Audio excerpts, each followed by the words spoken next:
Pemirsa, suasana penuh semangat dan apresiasi mewarnai kalangan Angsoka, Taman Budaya dan Pasar saat digelarnya Reksadana Pergelaran Tari Bali oleh Satuan Pendidikan Khusus Dinas Pendidikan Kepemudaan dan Olahraga Provinsi Bali.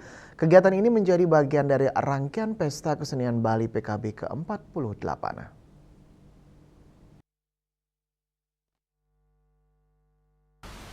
Mengusung tema Ananta Jenana Sadhana Atmokerti yang bermakna potensi tanpa batas, berkarya untuk memuliakan jiwa, pagelaran ini menjadi ruang ekspresi sekaligus pembuktian bahwa keterbatasan bukan penghalang untuk berkarya di bidang seni dan budaya.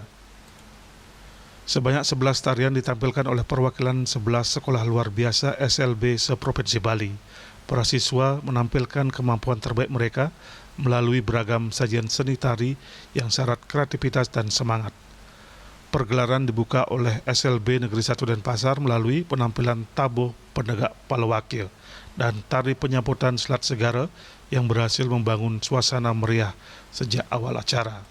Penampilan kemudian dilanjutkan oleh SLB Negeri 1 Karangasem dengan tari kreasi Nitya Bakti, disusul SLB Negeri 1 Tabanan yang membawakan tari kreasi Iswari. Antusiasme penonton terlihat sepanjang pertunjukan berlangsung.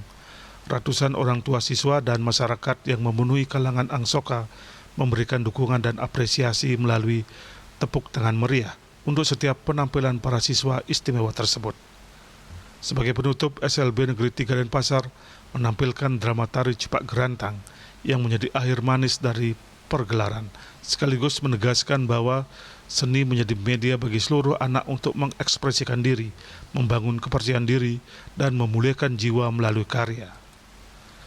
Ketua Musyawarah Kerja Kepala Sekolah SLB Provinsi Bali Iwayan Mudoyana menyampaikan, partisipasi siswa SLB Provinsi Bali merupakan penampilan kedua di ajang Pesta Kesenian Bali setelah sebelumnya pada tahun lalu. Di samping untuk melestarikan seni dan budaya Bali, penampilan siswa berkebutuhan khusus juga untuk melatih kemandirian, menunjukkan talenta dan potensi bahwa mereka memiliki kemampuan yang sama dengan siswa normal lainnya. Partisipasi kami kali ini merupakan partisipasi yang kedua, Pak. Di tahun lalu kita sudah menampilkan juga pementasan anak-anak dengan tujuan di samping untuk melestarikan budaya Bali bagi anak-anak berkebutuhan khusus, kita juga berkomitmen memberikan kesempatan kepada anak-anak kita untuk melatih kemandirian, menunjukkan talenta mereka, bahwa mereka sesungguhnya mempunyai talenta, mempunyai kelebihan yang sama pada anak-anak pada umumnya. Melalui penampilan, para siswa SLB tidak hanya menampilkan tarian, tetapi juga menyampaikan pesan bahwa seni adalah milik semua orang dan menjadi sarana memuliakan jiwa melalui kreativitas dan kebersamaan. Yana dan Angkat Wirawan Bali TV.